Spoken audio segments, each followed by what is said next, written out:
Assalamualaikum warahmatullahi wabarakatuh.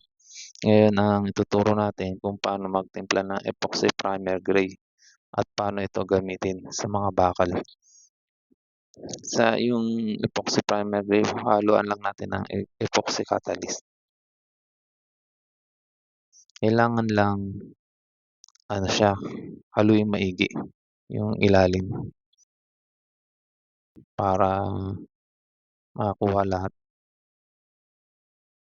Ang isang galon ng Gilder epoxy primer gray, ayan yan, 3 liters. Kailangan lang, ayan, 3 liters siya.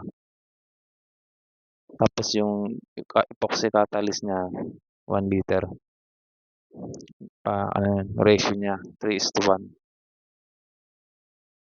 Marami kasi akong paggagamitan kaya titimplahin ko na lahat. Pero kung konti lang yung pinipinturahan nyo, ano lang, kuha lang kayo ng yung kasya lang. Tapos, tansyan nyo lang yung catalyst. Kailangan 3:1 yung ratio niya. Mas marami yung epoxy primer gray kumpara sa epoxy catalyst. Tapos, huwag nyo kakalimutan haluin maigi. Kasi, pag hindi nahalo maigi, minsan, siya, malagkit di siya basta natutuyo. Yun ang problema dyan. Kaya kailangan haluin maigi. Pero kung ro-roller nyo lang, iba-brush, pwede na yung ganyan. Haluin nyo lang, tapos pwede gamitin. Sa akin kasi ito, i-spray ko to, kaya kailangan may thinner siya. Pero kung hindi nyo naman i-spray, ro-roller nyo lang o brush, huwag nyo nang lagyan ng thinner. Ito. Si Master JC kasi, siya yung talagang pintor ko dito. Master na master niya to. Kaya, bali, taga-video lang ako, tsaka taga-nood.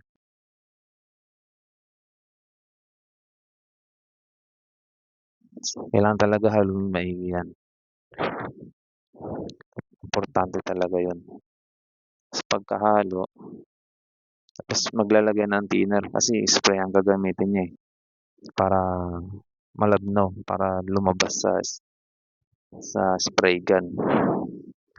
Konting thinner lang kasi malabnaw na rin yan. Yung epoxy catalyst niya, nagpapalabnaw na rin yan. Kaya konting thinner lang pwede na.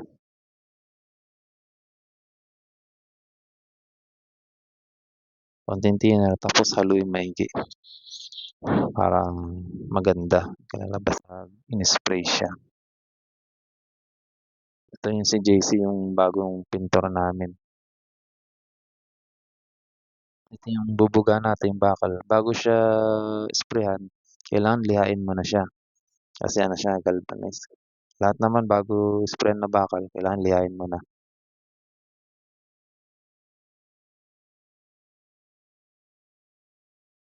Tsaka huwag kakalimutang magmask kasi mabaho talaga tong amoy na to. Delikado sa katawan.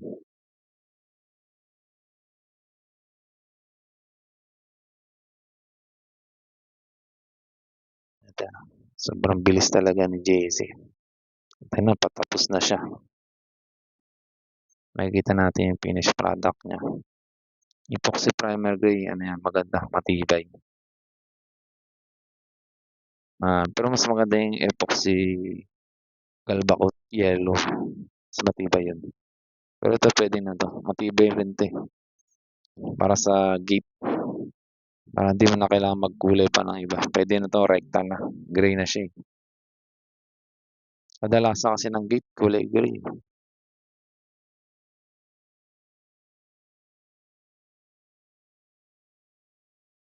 Husay talaga ng JC.